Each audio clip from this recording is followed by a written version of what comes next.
What surviving a medieval winter was really like. When people think about medieval winters, they imagine cozy fires, warm blankets, and big meals inside a castle.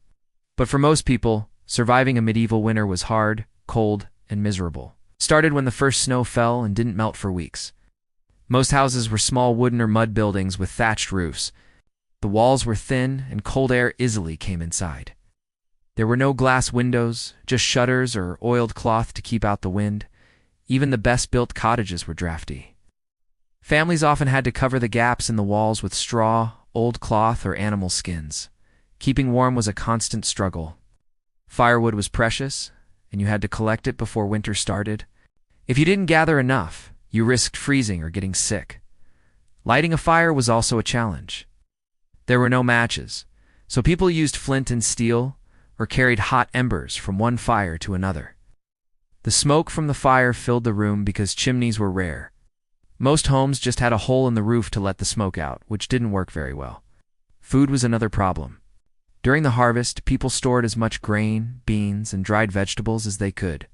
Meat had to be salted or smoked so it wouldn't rot. If your supplies ran out, there was no grocery store to help you. You had to survive on whatever you had left, sometimes just thin porridge or a piece of stale bread. For many, hunger was a daily reality. Water often froze, so people melted snow or broke ice to get something to drink.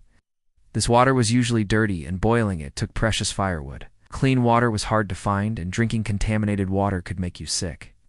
Clothing was made of wool or linen, but it wasn't always enough. People wore as many layers as they owned shirts, tunics, cloaks, and hats. At night, families slept together in one bed or huddled on piles of straw to share body heat. There was no privacy, but it was better than freezing. Illness spread quickly in winter. Cold, damp homes caused coughs and fevers. There were no antibiotics, so even small infections could turn deadly. If someone got sick, the local healer might offer herbs or prayers, but treatments were often useless. Traveling in winter was dangerous. Roads turned to mud or ice. If you had to go anywhere, you risked getting lost or freezing before you arrived. Most people stayed close to home from November to March. So when you hear romantic stories about medieval winters, remember the reality: endless cold, hunger, sickness, and darkness. For most people, it was a season to survive, not to enjoy.